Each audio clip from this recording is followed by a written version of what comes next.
course, Keith Piggott is Lester Piggott's father, and in fact, here he is. Well done, Mr. Piggott.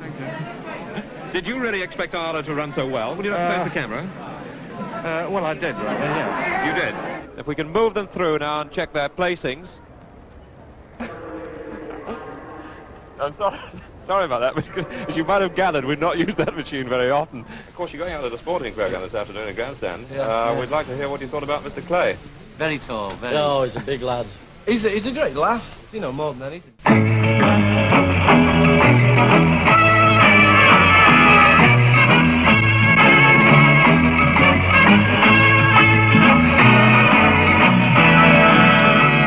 Hello from Mexico. That's got to go again on that.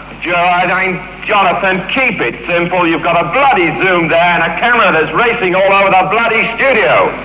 I mean, Christ almighty, you'd do better on one camera, for God's sake. Get in your original position. Let me do the opening link again, then. I mean, don't try and be bloody clever. Shoot it on one camera, if necessary, and keep the link camera covering me. A bloody din and racing all over the place. He must be in the shop there, isn't he? Track him back. You can't move that. He's against the desk. Move this. Keep your camera still now. Bloody chattering all the way through it. Get your bloody finger out. And leave your cameras in the same position. You've got one bloody zoom on there. You can cover it. I've never seen such a bloody carnival in my life. Right.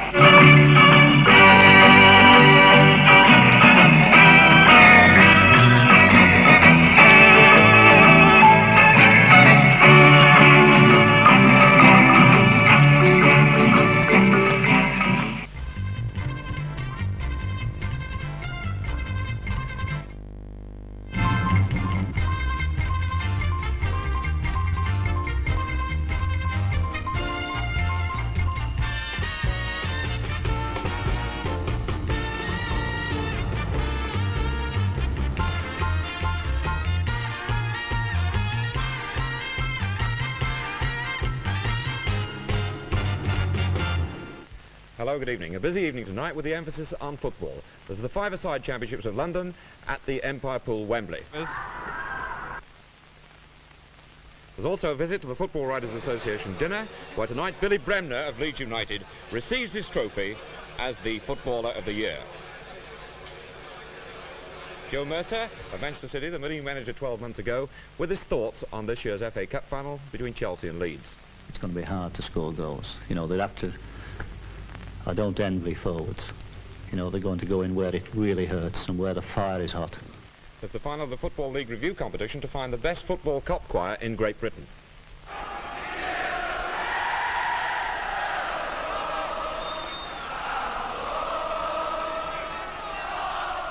And there's greyhound racing, and the second heat of the television trophy run tonight at the White City Stadium in London.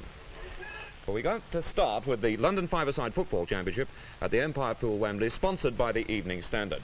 And here now the quarter-final results. Millwall lost to Spurs by 6-5. Arsenal beat Charlton by 1-0. Queen's Park Rangers lost to West Ham by 3-1. And Orient beat Watford by 1-0. So the semi-final draw, Spurs versus Arsenal. And then the second match, West Ham United versus Orient. Final fence in its Arkle and height of fashion. These two from Loving Record and Burybank racing out of the final fence. Arkle and height of fashion together. And it's Arkle just the leader. And in the race home now it's Arkle. Arkle and height of fashion. Very little between them. And Pat pushing Arkle out. Height of fashion trying to bear him down on him. But racing down now at 50 yards to go. It's Arkle. And coming down to the finishing post. It is Arkle. That's he won. And there he goes. The undisputed champion. Arkle the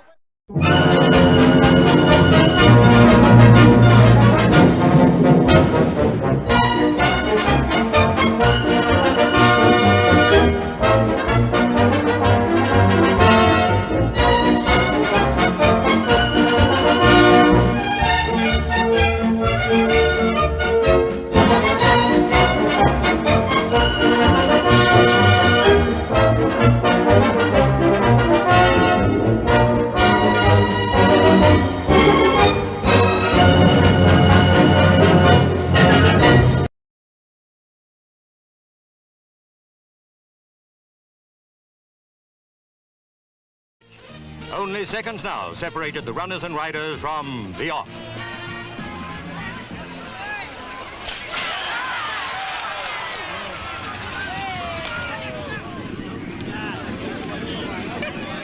In the lead and setting a good early pace was Ben Roy as they raced up the hill. Tucked in close behind were Connaught, Laureate, Society and Remand. Coasting in 8th place was Survivor. At the back of the field was First Rate Park.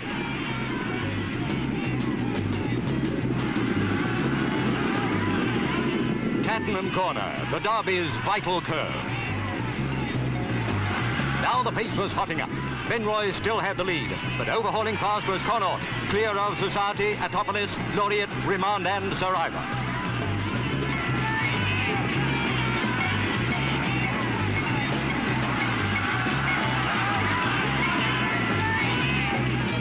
At the 5 furlong mark it was Connaught from Society, Atopolis, Laureate, Remand and Survivor.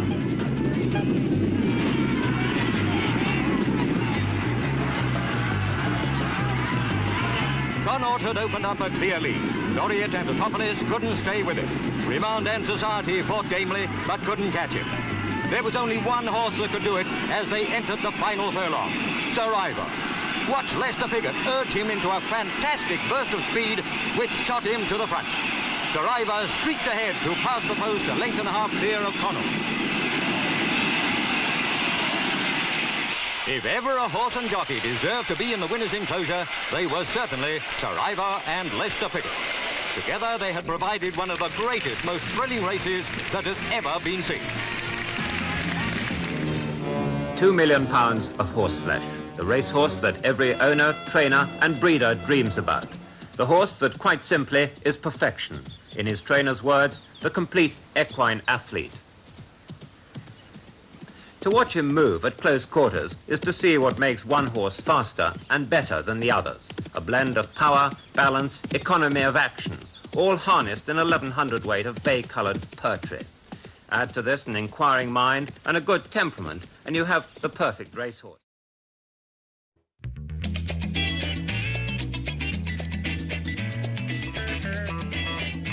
They're inside the final 2 furlongs, and it's Bastino from Sinisin, Neon Hill hanging on Darley, but here comes Snow Knight in 4th, and it's going to be between these 4 now. There's no chance for Live Arrow, the 50 to 1 for the Derby. Half a furlong to go, and Bastino is hanging on into the lead, but he's not going to win this one convincingly. He's going to win, though. It's Bastino, Sinisin and Snow Knight. These are going to be the first 3, and at the line, it's Bastino, the winner, by about a length.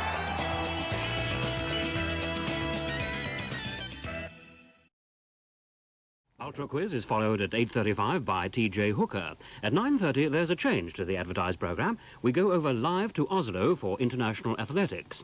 At 9:45 the news. Tonight's film Deliverance is at 10 o'clock. And with a second visit to Oslo at midnight, this is the line-up for tonight on Yorkshire Television. Now back to programmes for this afternoon. With a look ahead to tonight's athletics, plus racing, cycling and wrestling, we join Fred Dinage for this week's edition of World of Sport.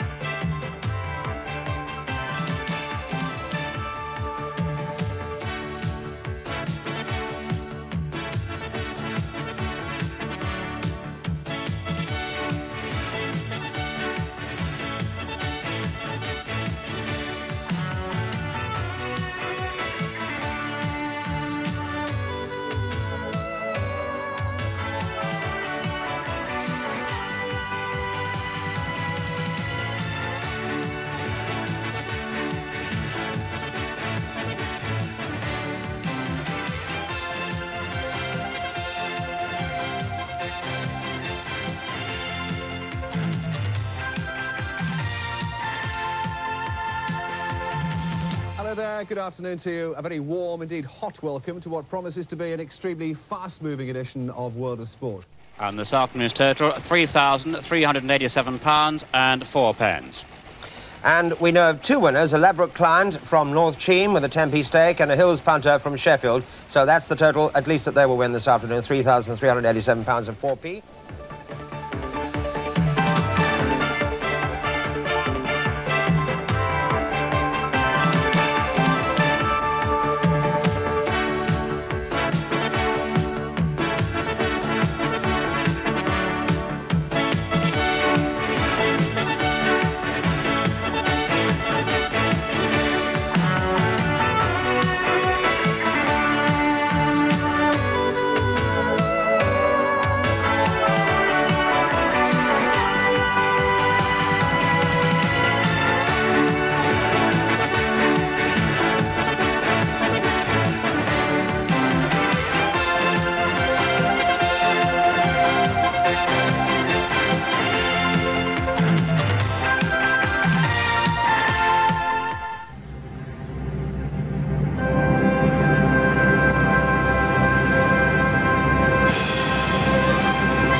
Good afternoon and a very warm welcome to World of Sport. My name is Ken White.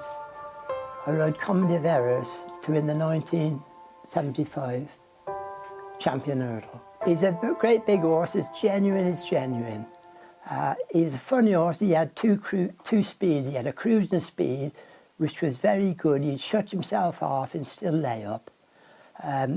You wound him up for about 100 yards, and all at once you're going. I felt pressure in every ride I gave, whatever horse it was. So, funnily enough, I felt no different riding him. I was so proud to ride him, but I didn't feel no pressure at all. And Calzado and Lanzarote clearly going to test the stamina of the favourite Comedy of Errors to the absolute maximum. But all at once, at the top of the hill, he took all off and started to go, and if I hadn't stopped him, he would have been in front coming down the hill, which I wouldn't want him to do. I remember pulling out, he used to jump right-handed a touch. You know, I didn't want to have anything on my right-hand side going to the last and cause an objection. So I worked my way out to the outside, turning for home, and came up the stand side, and he just jumped the last rail and went on and won, which was great. No doubt a lot of people backed it, why there was that much shouting and cheering, but yeah, it still felt great. A great reception, a locally trained winner, ridden by a locally born rider.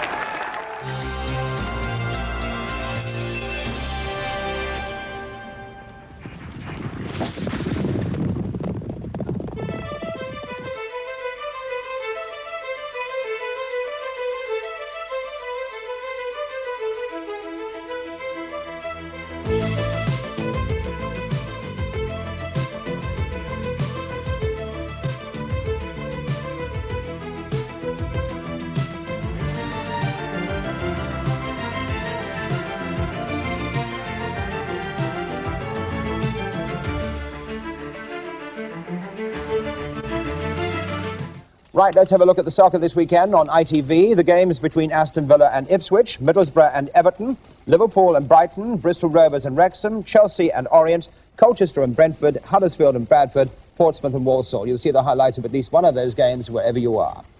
And that is all we have time for today. I hope that you've enjoyed sharing at least part of the afternoon with us, and you're all invited next week when we have soccer with On the Ball, the women's boat race, Oxford versus Cambridge, tennis, and the final of the £150,000 Avon Women's Championship from Madison Square Garden, wrestling and another appearance of Big Daddy and tag, and an ITV7 that continues our coverage of the pick of the fat season at Salisbury with two big races, the 1,000 guineas and the 2,000 guineas trial stakes, and we have National Hunt Racing from Ayr as well for an ITV7. I say goodbye, leaving you with King's Ride's triumph in the big race today, the William Hill Lincoln Handicap. From all of us on World of Sport, cheerio.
For 6 years or so, I've been lucky enough to go to the Grand National up at Aintree. It's the great sporting occasion. It's wonderful to be there.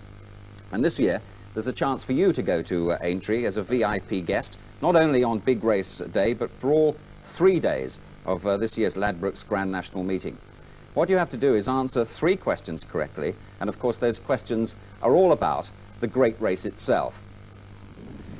This was one of the most exciting finishes in the history of the National. What we want to know is the year of the race and the name of the winner.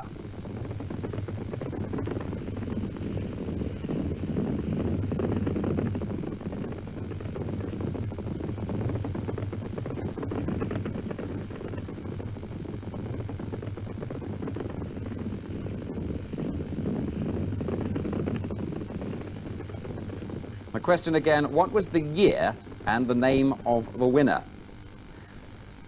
Now, year after year, horses refuse at the huge Aintree obstacles. This one was particularly significant. What was the name of the jockey?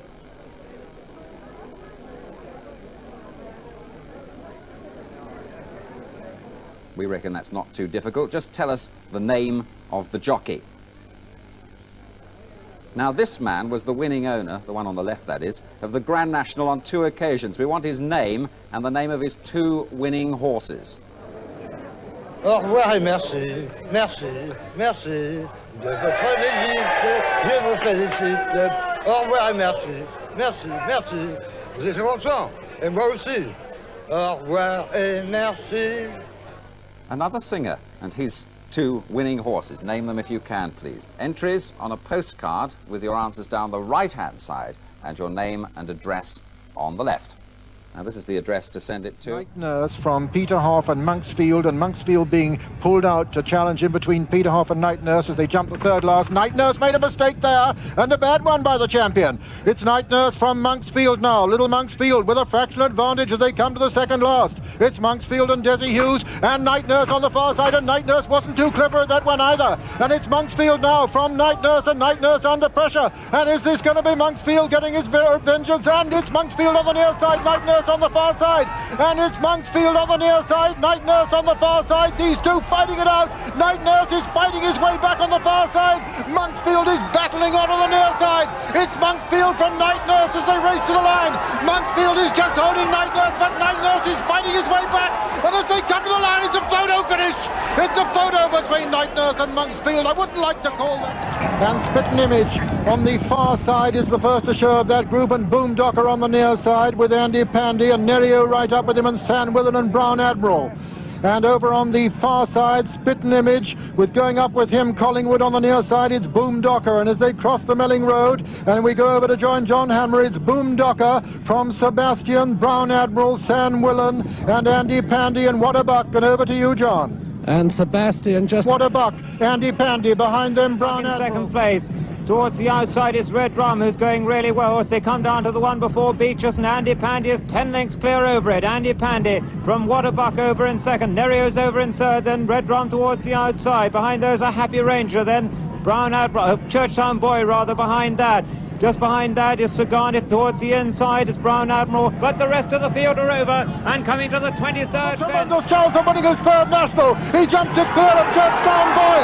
He's getting the most tremendous cheer from the crowd. They're winning him home now. The 12-year-old Red Rum being preceded only by loose horses, being chased by Churchtown Boy. Eyecatcher's moved into 3rd with the Phil Garlick 4th. They're coming to the elbow. There's a furlong now between Red Rum and his 3rd Grand National triumph, and he's coming up to the line to win it like a fresh horse in great style. It's hats off and a tremendous reception. You've never heard one like it at Liverpool. Red Rum wins the National. They're running towards the halfway stage, and this flying machine still has the advantage. That's Sober from Catherine on the near side, Brackadell, Polly's brother, Old Dominion, and so they're inside the final half, on towards the final 2 furlongs, and it's Sober still in the lead. Polly's brother under pressure, White Face to the centre. Then on the far side, that's Old Dominion with Dawn's Delight on the near side, Catherine and Brackadell, but they have just over a furlong to go, and it's still Sober in the lead, and it looks to me as though this flying filly is still going to hold the advantage because they're well inside the final furlong. And Sober is still in the lead from Polly's brother, Dawn's Delight, as they come up towards the line. What a wonderful filly this is. Sober in action and winning as they come up towards the line. Sober wins the Great Big Wilton Handicap. What a wonderful filly this is. Well, now back we go to the picture board. There are still 12 points available, and Jan Mulby will be the starter for Emily's team. So 6 to go out. Jan, what are you going to have? I'll have number 11, please.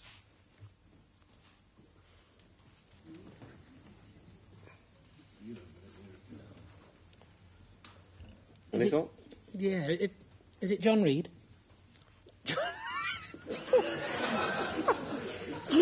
John Reed? The jockey? Yes. Well, the answer's no. Who is it? Princess Anne. Oh, God, it's not, is it? Yeah.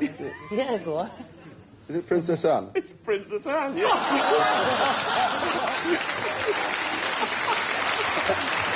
Just you wait.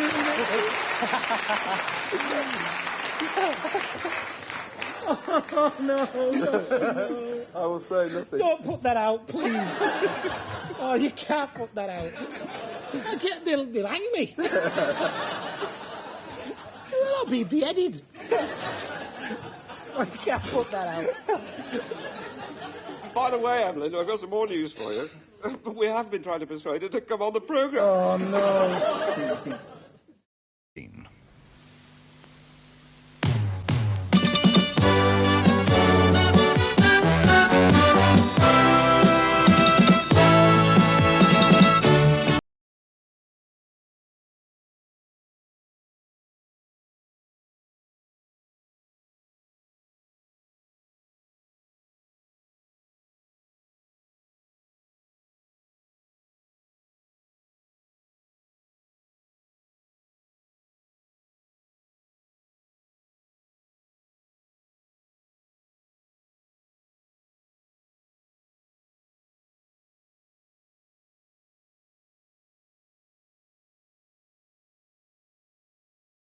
Afternoon to you. You know, there are a couple of football matches being played today which could well have a profound effect on the outcome of the Football League Championship. So, the best racing of the day in prospect, and of course we have the chance that history will be made at Doncaster this afternoon. If Lester Piggott wins on Comanche Run, then he would set an all-time record of European Classic victories, 28.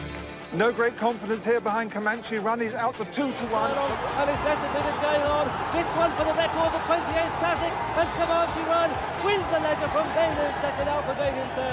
Historic scenes, and you have to congratulate Luca Comani. What a wonderful training performance for Comanche Run. Luca, how worried were you about the injury and all that? Must have been on the horse or on Lester? I was the horse I had in mind. It was a nightmare. Yeah, but he got an injury as well, didn't he? Yes. No, the horse, we were worried when it first happened because we didn't know the extent of it, but we were lucky because I think just a little bit worse. Pro Video really on his toes in the number 1 draw. Under orders and off. Pro Video fast away, Lucky Song next to him. On the outside is Lobbit. Coincidental showing good speed in the centre of the course. But after a furlong, it's Pro Video on the rails with Lucky Song, Upsize and Coincidental and Lobbit, and they're going really fast. Pro Video by a length from Lucky Song, Coincidental, Lobbit on the wide outside, and no rebate of trailing at this point. As they pass the 4 furlong marker, Pro Video still by length. Lobbit on the outside, Coincidental being ridden along. Lucky Song is lobbing along behind the leader, and Tony Ives really making Pro Video work. Pro Video, Lucky Song, Lobbit towards the outside, Coincidental and no rebate. 2.5 furlongs to run. Pro Video still. Lobbit's the danger now. Lucky Song's in third, and these 3 are drawing clear as they come towards the 2 furlong marker. Pro Video going smoothly. Lobbit on the outside. Lucky Song just dropping out of contention now as they come down to the furlong marker. Tony Ives goes for his whip, but he's in command. Pro Video is in command, and the crowd are rising to him. A terrific cheer goes up. Pro Video drawing away from Lobbit. Lobbit coming back, fighting back, but Pro Video's going to do it. He's going to beat the record. It's number 14 at the line. Pro Video's the winner. Lobbit second. Lucky Song is third. No rebate is A quiet afternoon in a typical betting shop. The needy and the greedy, and they're betting on the dogs, on the horses. They can bet on cricket, on football, on snooker, on anything you like. The old image of the betting shops, of the sawdust and the bad facilities, they're all gone. Look at the real luxury here. There's carpets on the floor. Go to the toilet whenever you want to. You can get tea, coffee, have a drink. It's absolutely magnificent. You know, when betting shops opened in 1961, the rich already had their betting shops. They were the big clubs in London, like Boodles and White's, the Turf Club and the Beefsteak, and they used to watch the ticker tape. For the poor people like us, we had nowhere to go. Now, These are the poor men's clubs. Great social place where people gather, they have a chat over the horses, they have a few bets, they enjoy themselves, they meet their mates. There's nothing like the atmosphere of a British betting shop. You cannot equal it anywhere around the world. There's something special. Come racing, that's the best on the racecourse, and if you can't do that, nothing like a good old betting shop. With how Dancing Brave lived up to his name and danced away with the 2,000 guineas. Goodbye. Not that much pace on early on. A lot of the jockeys taking quite a strong hold with their mounts, but it's Hail to Roberto who leads as they come down to the point past the bushes, 2.5 to race, and Hail to Roberto in the lead. Green Desert looks a big challenger in the blue jacket. Behind these, Faustus. Hallgate starts to pick up ground, Vainglorious, and the favourite, Dancing Brave in the white sleeves, comes with a tremendously powerful run as they go down into the dip. This Dancing Brave from Green Desert, these ahead of Hail to Roberto. Then comes Vainglorious. Sharood with the favourite, Dancing Brave, strikes the front with Dancing Brave, quickens up in the start of a very good horse in this general accident. 2,000 guineas, Dancing Brave, careful round. Starkey looks round, no danger, Dancing Brave. Green Desert, Huntingdale third, Sharood fourth.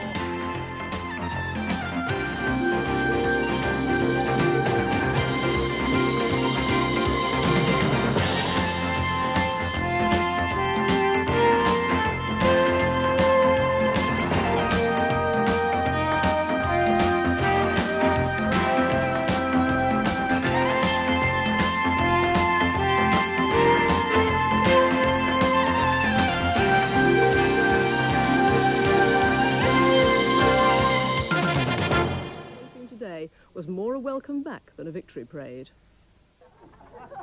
They were still celebrating in the local pub this afternoon as Dancing Brave's unmistakable bright yellow horse box snaked through the Sussex countryside on its way back home to Pulborough.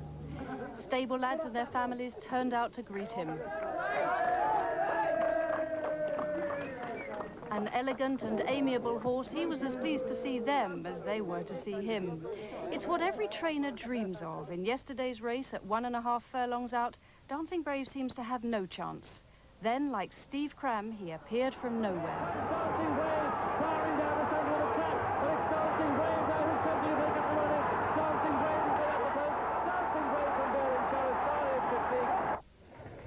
Dancing Brave has one more race, the Breeders' Cup, before being put to stud. He's already being compared with Nijinsky and Millreef. A horse in a million, would you say? Yes, certainly is, as far as I'm concerned, anyway. Got another one on the stocks here?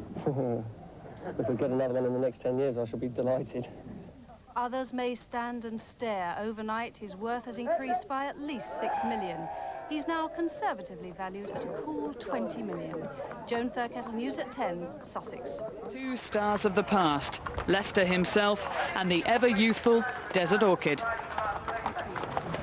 Well, he's still full of life, you know. And, you know, he's coming up to 20 years old now. He's marvellous, really, you know. You're still pretty fit, though, and so are you. Well, not too bad, you know. But he'd be a lot older than me. Now, this is your young boy, Jamie, and I think these colours are quite special, aren't they? That's right. They're my father's colours, the ones he used, you know. And, Jamie, when you grow up, are you going to be a jockey? Do you think? Just like your father? I think so. I should think you'll be jolly stylish, won't you? I don't know. I don't know if I'm going to be one or not. What do you think, Lester? it'll be up to him, won't it?